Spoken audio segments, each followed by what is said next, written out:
আসসালামু আলাইকুম সবাইকে। স্কুল পড়ুয়া মানুষজন এসএসসি হও অথবা ক্লাস 6, 7, 8 যেইটাই হও না কেন, খুব কমন একটা কোয়েশ্চেন অ্যারাইজ হয়। আমি যে আমার রেগুলার পড়াশোনাটা করি, অবশ্যই তোমরা মোর অর লেস বোধহয় কলেজ লাইফ, অ্যাডমিশনের থেকে বলব না, বাট কলেজে মানুষজনের থেকে মোটামুটি রেগুলার আমার স্কুল লাইফের মানুষজন বেশি পড়াশোনা করে। তো রেগুলার যে পড়াশোনাটা করি, সেই পড়াশোনার মধ্যে আমার মিনিমাম কতগুলা বিষয় পড়া দরকার আর সর্বোচ্চ কতগুলা বিষয় পড়া দরকার প্রত্যেকদিন পার ডেতে, এরকম একটা ডিলিউশনে আমরা থাকি। দেখো, এটা এক্স্যাক্ট হচ্ছে যে বলা হয় যে তুমি গাইডলাইনটা কি জন্য চাচ্ছ এক্স্যাক্টলি, বুঝছো? যে ধরে নাও তুমি তোমার মতন চিন্তা করতেছো, আমি তো ভাইয়া একটা করে সায়েন্সের সাবজেক্ট পড়ি, 2টা বা 3টা করে নন সায়েন্স সাবজেক্ট পড়ি, অথবা আমি 2টা বা 3টা সায়েন্সের সাবজেক্টই পড়ি, নন সায়েন্সের সাবজেক্ট একেবারে পড়িই না। মানে আমারটা কি অপটিমাম কিনা, অপটিমাম কিনা, এখানে একটা কোয়েশ্চেনারিজ অ্যারাইজ হয়। খুবই অথেন্টিক একটা কোয়েশ্চেন। তো এই কোয়েশ্চেনের উত্তর এক্সাক্ট বোঝার জন্য আমাদের বেশ কিছু জিনিসপত্র অ্যানালাইসিস করতে হবে। দ্যাটস ওয়াই এটা একটা ব্রড কন্টেন্ট। এছাড়া তুমি যদি আমাকে জাস্ট হ্যাঁ বা না উত্তর জিজ্ঞাসা করতা, তাহলে আমি জাস্ট একটা বলে দিতাম সায়েন্সে 2টা রাখো, নন সায়েন্সে 3টা রাখো, বাস দ্যাটস ওকে। এই কয়টা কমপ্লিট করলেই তোমার জন্য ডান হয়ে যাবে। বাট যখন তুমি দেখতেছো যে তোমারটা অপটিমাম কিনা এটা অন্যান্য কয়েক মানুষের সাথে তুলনা করতে হবে, তোমার স্কুলের যে টপার মানুষজন তাদের সাথে তুলনা করতে হবে, অথবা যারা ভালো করে গেছে অলরেডি তাদের সাথে তুলনা করতে হবে, তখন তোমাকে কিছু ব্যাকগ্রাউন্ড অ্যানালাইসিস করতে হবে যে আমরা কিভাবে এখান থেকে আগাইতে পারি, কিভাবে এখান থেকে ধরতে পারি যে এক্স্যাক্টলি আমি যেটা করতেছি সেটা আপ টু দ্য মার্ক কিনা। এখন এই জিনিসটা আবার অনেকটা ভাইয়া মেডিসিনের মতো। কিসের মতো বলো? মেডিসিন বা ঔষধের মতো। দেখো আমরা, তুমি যদি লেটসে তোমার হচ্ছে জ্বর হয়েছে, জ্বর উঠছে অনেক, তুমি কি খাবা? প্যারাসিটামল 2 বেলা, তাই তো? নাপা খাবা, প্যারাসিটামল যেটাই খাও না কেন। এখন এক্সাক্ট তোমার জ্বরের পরিমাণ কত সেটার উপর নির্ভর করে কি তুমি ওষুধ কাস্টমাইজেশন করো? করো না কিন্তু। বাট স্টিল নাপা খেলেও আমাদের অল্প জ্বর হলেও সেরে যাবে, বেশি জ্বর হলেও হয়তো বা খুব বেশি হয়ে গেলে ডাবল ট্রিপল ডোজ দেওয়া লাগে, বাট স্টিল হয়ে যাবে। বাট দেখবা অদূর ভবিষ্যতে কাস্টমাইজড মেডিসিন হচ্ছে যে রীতিমতন, এটা অলরেডি হচ্ছে যে চলতেছে, কাস্টমাইজ মেডিসিন আসা শুরু হবে। বুঝছো? যে এক্সাক্ট তোমার প্রবলেম কতটুকু সেটার জন্য তোমার ওখানে হচ্ছে ওই যে প্যারাসিটামলের ভিতরে যে ইনগ্রেডিয়েন্টগুলো থাকে সেটার পরিমাণ নির্ধারণ করে তোমার জন্য ওষুধ দেওয়া হবে, এমন। তো বেসিক্যালি আমি নর্মাল একটা উত্তর দিয়ে দিলে এটা হয়ে যেত যে ভাইয়া তুমি 2টা সায়েন্স রাখো, 3টা নন সায়েন্স রাখো, আর আমি আজকে তোমাকে একেবারে কাস্টমাইজ তোমার জন্য অপটিমাম কোনটা হবে সেইটা হচ্ছে এলাবোরেট করতে চলেছি। হোপসো তুমি কন্টেন্ট পুরোটা দেখলে এখান থেকে অবশ্যই বুঝতে পারবা যে তুমি আসলে সাধারণ কোনটা এবং তোমার জন্য বেস্ট কোনটা। ওকে, তো আমাদের ফার্স্ট অফ অল জিনিসটা শুরু করার আগে বিষয়গুলোকে ভাগ করতে হবে। বিষয়গুলোকে ভাগ করতে পারি আমরা 2টার ভিত্তিতে। এক হচ্ছে সময়ের ভিত্তিতে। সময়ের ভিত্তিতে বলতে আমি বলতে চাচ্ছি আমাদের যে গ্রুপ সাবজেক্টগুলো রয়েছে, পিসিএমবি, এইচএম, জিএম, আমি 2টাকেই বলতেছি, হ্যাঁ। গ্রুপ সাবজেক্ট এটা হচ্ছে আমাদের physics, chemistry, GM general math, biology, higher math. এই যে গ্রুপ সাবজেক্ট, আমি জেনারেল ম্যাথটাকে যদিও গ্রুপ সাবজেক্ট হিসেবে না ধরলেও হয়, বাট স্টিল আমি ধরতেছি কারণ এখানেও আমার একই পরিমাণ, ওই রকম পরিমাণই সময়টা আসলে দরকার। এটা আমাদের কমার্স, আর্টস সবারই আছে, বাট সময়টা এরকমভাবে দরকার। এই সকল সাবজেক্টগুলোতে আমাদের বেশি টাইম লাগবে, এটা মেনে নিতে হবে, কিছু করার নেই। এর মধ্যে যেটা সাবজেক্টে তুমি ভালো পারো সেটাতেও সময় লাগবে, যেটাতে তুমি হচ্ছে যে একটু দুর্বল সেইটাতেও সময় লাগবে। বাট এই সাবজেক্টগুলোতে আমাদের যেই নন সায়েন্স সাবজেক্টগুলো রয়েছে, হ্যাঁ, তাদের থেকে বেশি সময় লাগবে। নন সায়েন্স সাবজেক্টগুলোর ভিতরে কি কি আছে আমাদের? এই যে ধরো বাংলা, বাংলা 1, বাংলা 2, ইংরেজি, ইংরেজি 1, ইংরেজি 2, বিজিএস, ইসলাম, এই যে অংশগুলা এগুলো রয়েছে, আইসিটি, এগুলাতে যে পরিমাণ টাইম লাগবে তার থেকে অবশ্যই অবশ্যই বেশি সময় লাগবে তোমার গ্রুপ সাবজেক্টগুলোতে। তার মানে তোমাকে একটা জিনিস মাথায় রাখতে হবে, গ্রুপ সাবজেক্টে যেহেতু বেশি সময় লাগবে, সেইটাকে আমার কম পরিমাণে রাখতে হবে, বাট রেগুলার ভিত্তিতে রাখতে হবে, অথবা রাখলেও তাকে বেশি সময় দিতে হবে। হ্যাঁ, কম পরিমাণে রাখতে হবে কেন বলতেছি, কারণ যেখানে বেশি সময় লাগবে মানে ওটা হার্ডশিপ, ওটা কঠিন জায়গা, তাই না? এখন যেহেতু আমরা এখানে মোটামুটিভাবে 5টাকে আইডেন্টিফাই করতে পারছি যে সময় বেশি লাগবে, তাহলে আমরা চেষ্টা করব এটা স্কুল ডে হোক অথবা ছুটির দিনে হোক, স্কুল ডে হোক অথবা ছুটির দিনে হোক, ইনশাল্লাহ এই রুটিন নিয়ে তুমি হচ্ছে যে রীতিমতন আর সেকেন্ড টাইম ভাববাই না, আমি এরকমভাবে করে দিব আসলে। 2টা সায়েন্স সাবজেক্ট, অথবা তুমি বলতে পারো 2টা গ্রুপ সাবজেক্ট, এটা আমরা হচ্ছে যে নিলাম পার ডে। ভালো করে বুঝো, per day, per day, per day এই হিসাব নিকাশটা থাকবে তোমার। এরপরে নন সায়েন্সের সাবজেক্টগুলো থাকবে। নন সায়েন্সের সাবজেক্ট কিন্তু আবার বেশি, এখানে 2টা, এখানে 2টা, কয়টা হয়ে গেল? 4টা। তারপরে এই যে আর 3টা, 7টা। তো 7টার ভিতরে তুমি যদি কভার করতে চাও উইকলি, আমরা অলরেডি একটা রুটিনের টেমপ্লেট প্রকাশ করছি, বুঝছো? তুমি যদি আমাদের ইনবক্স থেকে রুটিনের টেমপ্লেটটা চাও, তাহলে তোমাকে সাথে সাথে হচ্ছে দিয়ে দেওয়া হবে। আমাদের হালকেনস্টাইন স্কুল ইনবক্সের ভিতরে জাস্ট বইলো আমাকে বেস্ট রুটিন টেমপ্লেটটা লাগবে, ওটা তোমাকে সাথে সাথে ইনবক্সে ফ্রিতেই দিয়ে দেওয়া হবে। হ্যাঁ, একটা চ্যালেঞ্জের অংশ ছিল, আমি এটা ভিডিওর মধ্যে বলে দিলাম, এটা তুমি ফ্রিতে পাবা। কারণ আমি যেটা বলতেছি, এখন তোমাকে নন সায়েন্স সাবজেক্ট রাখতে হবে, এটা ওই রুটিনের অংশের ভিতরেই কিন্তু যুক্ত আছে অলরেডি, তুমি পাবা ওখান থেকে।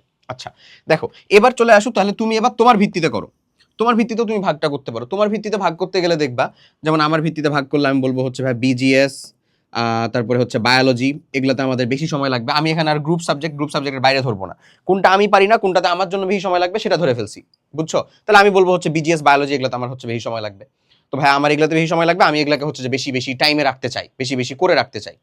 কারণ উইকলি বেসিসে আমরা যদি ধরো টার্গেটটা ফিক্স করি সেটা আমাদের জন্য বেস্ট। উইকলি বেসিসে টার্গেট ফিক্স করা কেন? কারণ 7টা দিন সময় থাকবে, একটু বন্ধুর যাবে, কখনো উঁচু যাবে কখনো নিচু যাবে, বাট তুমি তোমার বেস্ট আউটপুটটা বের করে নিয়ে আসতে পারবা উইকলি বেসিসে যদি তুমি ফিক্স করো। আচ্ছা, তাহলে তারপরে আমরা নন সায়েন্সের আসলে টপিক বা জিনিসপাতি কয়টা রাখবো, যাচ্ছি সেখানে, ওয়েট। এরপরে চলে আসো পড়াশোনার ইন্টেন্সিটি। পড়াশোনার ইন্টেন্সিটি বলতে তুমি যখন ঠিক করতেছ যে ভাইয়া আমি সর্বোচ্চ কয়টা বিষয় পড়তে পারবো, এই ইন্টেন্সিটি অনুযায়ী তোমার ব্রেইন ক্যাপচারের 24 ঘন্টার ভিতরে যতগুলা নতুন জিনিস ইনপুট আকারে নিতে পারে, সেখানে আমি বলবো ম্যাক্স 5টা, ম্যাক্স 5টা, 5টা সাবজেক্ট, 5টা তুমি হচ্ছে জিনিসপাতি ম্যাক্স রাখতে পারো। 5টা কি? 5টা বিষয়কে তুমি ম্যাক্স ইনক্লুড করতে পারো, এর বেশি তুমি ইনক্লুড করবা না। ম্যাক্স 5টা, এটা তোমার পড়াশোনার ইন্টেন্সিটির জন্য। এই 5টাকে ইনক্লুড করেও কিন্তু তুমি একটা স্লথ পর্যায়ে চলে যাবা, তুমি যে প্রত্যেকদিন এই 5টাতে খুব ভালো মতন দিতে পারবা এমনও না, বুঝছো? সো ম্যাক্স 5টা, এটা তোমার ইন্টেন্সিটি অনুযায়ী। এরপরে চলে আসো টাইম ভাগ। এই যে গুরুত্বপূর্ণ যে জিনিসটা বললাম, টাইম ভাগটা এখানে তো আমি দিছি যে কোনটাতে বেশি সময় কোনটাতে কম সময়, বাট কোনটা কোন সময়ে পড়া উচিত। লেটস সে তোমার একটা স্কুলের দিন মানে তুমি হচ্ছে স্কুল করে এসে এসে অবশ্যই তুমি যথেষ্ট ক্লান্ত থাকবা, টায়ার্ড থাকবা। এখন তোমার যদি, তুমি নিজে জানো কিন্তু যে তোমার কোন সময়টাতে সব থেকে বেশি ভালো পড়াশোনা হয়। আমার জন্য সেটা ছিল হচ্ছে ইভিনিং। সন্ধ্যায় আমি এসে মাগরিব নামাজ পড়ে একেবারে খেইচে একটা পড়া দিতাম, যাকে বলে সত্য, বুঝছো? একেবারে কোনো কিছু এদিক ওদিক দেখা না। অথবা আমি হচ্ছে যদি দুপুরে একটু ঘুমাইতে পেতাম তাহলে তো কোনো কথাই নাই, আলহামদুলিল্লাহ, একেবারে সেই একটা পড়া। তো আমার ইভিনিংটা ছিল হচ্ছে আমার জন্য খুবই বড় সড়ো একটা প্লাস পয়েন্ট। আমি ইভিনিংয়ে পরপর 2টা সায়েন্সের সাবজেক্ট পড়তাম, পরপর 2টা সায়েন্সের সাবজেক্ট পড়তাম। পরপর 2টা সায়েন্সের সাবজেক্ট পড়ার পরে আমার হচ্ছে যে মানে একটু জীবনটা বেদনাময় হয়ে যেত, মানে মনে হতো যে আল্লাহ আমি তো আর আমার ভিতরে নাই, এরকম একটা অবস্থায় চলে যেত। তারপরে সুন্দর মতন একটা ব্রেক নিতাম। এগুলো আমি রুটিনের ভিতরে বলছি সব। এই ব্রেকটার পরে আমি তখন নন সায়েন্সের সাবজেক্টগুলো রাখতাম। নন সায়েন্সের এখানে রাখতাম হচ্ছে ভাই 2টা, আর অন্য আরেকটা যে কোনো টাইমে, এটা অফ ডের কথা চিন্তা করতেছি, মানে অফ ডে আবার বলি, মানে এটা আমার যে সন্ধ্যা থেকে আর কি পড়াশোনা চিন্তা করতেছি, অন্য একটা যে কোনো টাইমে, এটা হইতে পারে একেবারে সকাল সকাল উঠছি এরকম, হইতে পারে হচ্ছে আমি স্কুলের ব্রেক পাইছিলাম সেরকম, অথবা যে কোনো টাইমে, অথবা স্কুলের কোনো একটা ক্লাস, যে ক্লাসটা আসলে আমি ভালো বুঝি বা স্যারও ভালো পড়ান, মানে আমার সাথে ভালো যায়, স্যার তো ভালো পড়ানি, ওই টাইমে একটা। দেন টোটালে আমার আসলে 5টা সাবজেক্ট পড়া হয়ে গেল, বুঝছো? এটা কিন্তু আমি নিজে পড়লাম। স্কুলে তো ক্লাস করছি, আমি যে ধরো হায়ার ম্যাথ পড়লাম এখানে, ওটাও ধরে নিলাম আমি হচ্ছে যে স্কুলে হায়ার ম্যাথ করছিলাম, ওইটা কি আমার পড়া হয়েছে আসলে? আদৌ হয়েছে? ওটা তো আমার ইনপুট ফেজ। আমি তোমাকে এই ইনপুট আউটপুটের হিসাব বুঝাইছি না, যে কোনটা আমার আউটপুট ওরিয়েন্টেড লাগবে, কোনটা আমার ইনপুট ওরিয়েন্টেড হচ্ছে, এগুলো তো কয়েকবার করে বলা হয়েছে, আশা করি বুঝছো ওখানে। ওকে, তো এই হচ্ছে তোমার এখানকার মেইন হিসাব। আমরা তাহলে নন সায়েন্স সাবজেক্ট কয়টা রাখবো অলরেডি আমরা পেয়ে গেছি, এই যে দেখো আমি অলরেডি বললাম 2টা আর একটা সহ। তার মানে আমার এটা ছুটির দিন হোক অথবা স্কুলের দিন হোক, আমার টার্গেট হচ্ছে 2টা সায়েন্স সাবজেক্ট, 3টা নন সায়েন্স সাবজেক্ট। এটাই হচ্ছে তোমার মেইন হিসাব নিকাশ, এর ব্যত্যয় যেন না ঘটে, এটা মাথায় রাখবে একেবারে, ক্লিয়ার?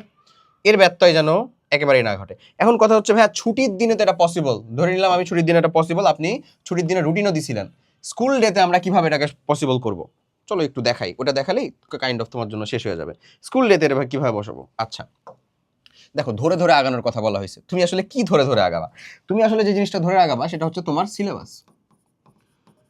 তোমার একটা প্রসপেক্টাস দিয়ে দিছে না অলরেডি, তোমার এখন বর্তমানে টার্গেট কি? এসএসসি 28 যেটি, তার বর্তমানে টার্গেট হচ্ছে হাফ ইয়ারলি এক্সাম।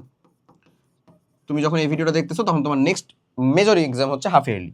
এসএসসি 27 যারা, তার মেজর টার্গেট হচ্ছে প্রি টেস্ট, ইনশাল্লাহ কুরবানির আগ দিয়ে যে হয়ে যাবে প্রি টেস্ট, হ্যাঁ প্রি টেস্ট এক্সাম। স্কুলের যারা বাকি আছো অর্থাৎ 8, 7, 6, তাদের সবার মেজর টার্গেট হচ্ছে কি? ভাইয়া? এটাই না? হাফ ইয়ারলি এক্সামই না? Half yearly এক্সামই।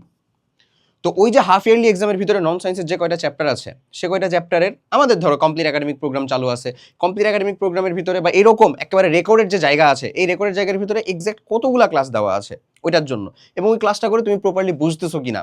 যদি অলোকে থাকে তাহলে ওখানকার একটা ক্লাস করা মানে তোমার আউটপুট ওরিয়েন্টেড সব কিছু কিন্তু ডান, লেটস সে যদি তুমি চিন্তা করো, যেমন ধরো আমি হচ্ছে একেবারে খুলে দেখাই, এটা ধরো আমাদের ইনফিনিটি স্কুল, এই যে এই তুমি প্রোগ্রামে গেলা, ধরো তুমি যদি প্রোগ্রামে যুক্ত হয়ে থাকো, আমি একটা ডেমো থেকে দেখাচ্ছি, সমস্যা নাই।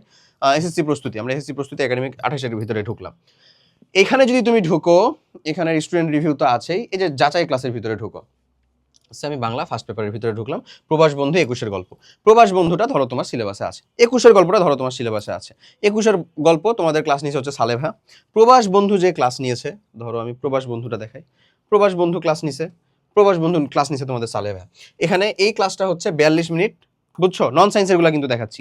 এগেইন যদি তুমি হচ্ছে যে সেকেন্ড পেপারে আসো, সেকেন্ড পেপারে পাবা। যদি ইংলিশ ফার্স্ট পেপারে আসো তাহলে সেখানে পাবা সেন্স অফ লেকচার 1, ধরো এখানে আমরা দেখতেছি, এখানে তোমাদের হচ্ছে সাইদুর ভাইয়া ক্লাস নিছে, বুঝছো? ওকে, আমরা সাউন্ডটা অফ করে তোমাকে দেখাই।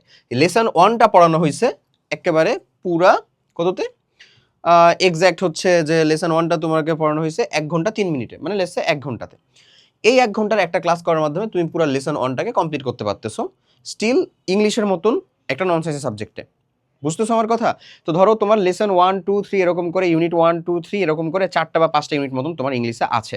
তো তোমাকে যে কাজটা করতে হবে, সবগুলা ব্রেকডাউন করে দেখতে হবে কতটুক পর্যন্ত তোমাকে আসলে পড়তে হবে এবং তোমার হাতে কতটুক সময় আছে। এটা কিন্তু স্যার ক্লাসেও পড়াবে। তুমি যদি মনে করো যে ভাই আমার ইংলিশ এত কঠিন লাগে না, আমি ইংরেজি ক্লাসে পড়েই কমপ্লিট করে ফেলতে পারি, ক্লাসে পড়াতে হয়ে যায়, ভেরি গুড। তাহলে তো তোমার জন্য টু বি অনেস্ট এই ধরে ধরে আগানোতে ইংলিশ নিয়ে আর প্যারা খাইতে হচ্ছে না। হচ্ছে না। তোমার টার্গেট হচ্ছে এই হাফ ইয়ারলি সিলেবাস, তোমার টার্গেট হচ্ছে ওই প্রি টেস্টের syllabus, by hook or by crook complete করতেই হবে। ওকে, এরপরে তোমাকে আমি বলি, ধরো তুমি চিন্তা করতেছো যে সময় দেওয়া প্রপারলি বুঝো। সময় দেওয়া প্রপারলি বুঝো মানে বোঝানো হচ্ছে যে সাবজেক্ট ইম্প্যাক্ট বুঝা, অর্থাৎ তোমার একটা দুর্বল সাবজেক্ট আছে, ইওর উইক সাবজেক্ট। আমরা এটা বারবার করে ওই যে আমি এখানে ওয়াইএস রাখি, ইওর সাবজেক্ট। যেমন আমার জন্য এই ইওর সাবজেক্ট ছিল বিজিএস, ছিল হচ্ছে বায়োলজি, এরকম তোমার জন্য এটা হতে পারে ফিজিক্স, কেমিস্ট্রি, ম্যাথ, বায়োলজি, হ্যাঁ ম্যাথ, যেটাই হোক না কেন। তো তোমার সাবজেক্ট যেটা, ওই ইওর উইক সাবজেক্টে তোমাকে কাজ করতে হবে সে একেবারে সেই শুরু থেকে তুমি মেক শিওর করবা এটা যেন একদিন পর পর তোমার রুটিনের ভিতরে রিপিটেড হয়। এটা একদিন পর পর। আমি তোমাদেরকে যে রুটিনটা দিছি ওইটা হচ্ছে আসলে মানে বৃহস্পতি শনি সেম পড়াশোনা, রবি মঙ্গল সেম পড়াশোনা, আবার হচ্ছে যে ওই যে সোম আর বুধ সেম পড়াশোনা।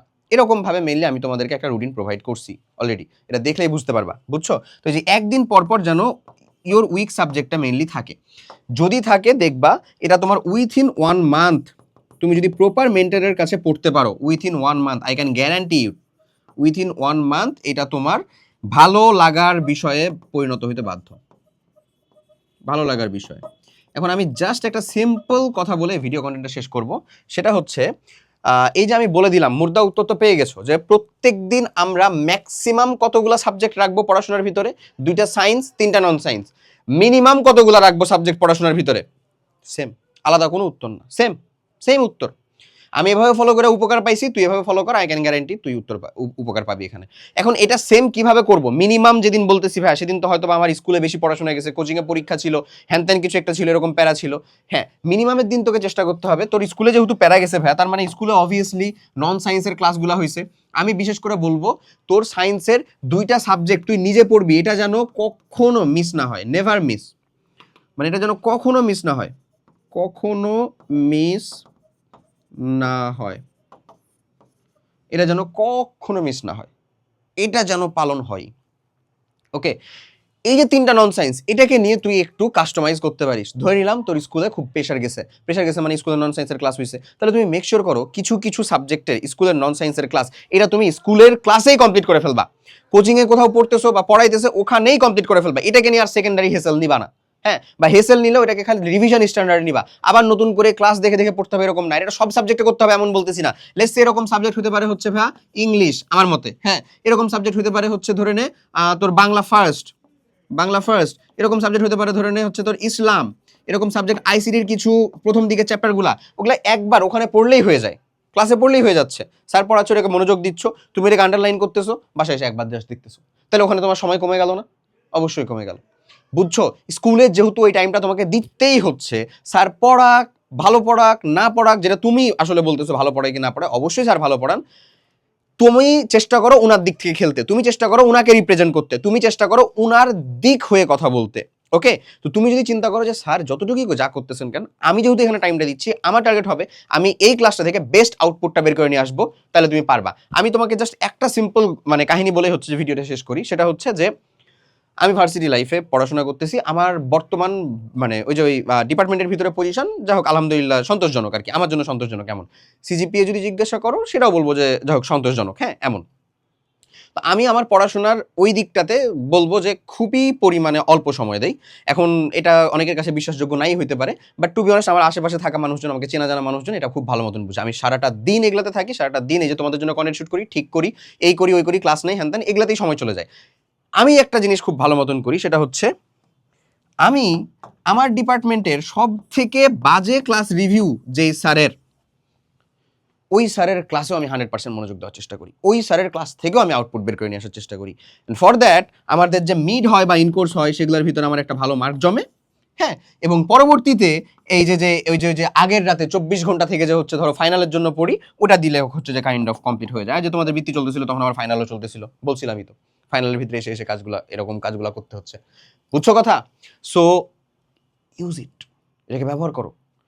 তোমার মনোযোগ হোক না হোক তোমাকে ওই সময়টা দিতে হচ্ছে, তাহলে কেন এটা নিজের ফেভারে কাজে লাগাবা না? একটুই তো কথা। কি দরকার ওই ফ্রেন্ডের সাথে যে এটা হুদা অতটুকু গল্প করার? কি দরকার পিছনের বেঞ্চে বসে খুব কুলডুড সাজার? ওরা কুলডুড না, ওটা কুলডুড না। কুলডুড এইটাই যখন তুমি নার্ডের মতন নিজের ভিতরে দাম্ভিকতা হচ্ছে যে বা হচ্ছে আত্মহংকার সব রাখতেছো না, অথচ তুমি তোমার ডিউটিটুকু ফিল আপ করতেছো, এটা হচ্ছে কুলডুড। ডেফিনেশনটা বুঝো, ডিফারেন্সিয়েশনটা বুঝো। বুঝা গেছে? সো স্টিল তুমি আসলে কতগুলো সাবজেক্ট টোটালি পড়াশোনা করো, যেটা আমার প্রথমেই বলে দেওয়া উচিত ছিল, সেটা অবভিয়াসলি কমেন্ট করে জানাও, আমি নিজে হচ্ছে চেক দিব সেটা। কতগুলা করে সাবজেক্ট রেগুলার তুমি পড়াশোনা করো? আশা করি আমার উত্তরটা বুঝতে পারা গেছে। ওই সর্বোচ্চ কয়টা রাখবা এবং সর্বনিম্ন কয়টা রাখবা, দ্যাটস রিমেইন সেম, জাস্ট আলাদা আলাদা আলাদা আলাদা ইউনিভার্সে, আলাদা আলাদা মাল্টিভার্সে, এমন একটা উপায়। ওকে, সো ছুটির দিন হোক অথবা স্কুল দিন হোক, ইটস ইয়োর অপটিমাম থিং। সবাই ভালো থাকো, আল্লাহ হাফেজ, আসসালামু আলাইকুম।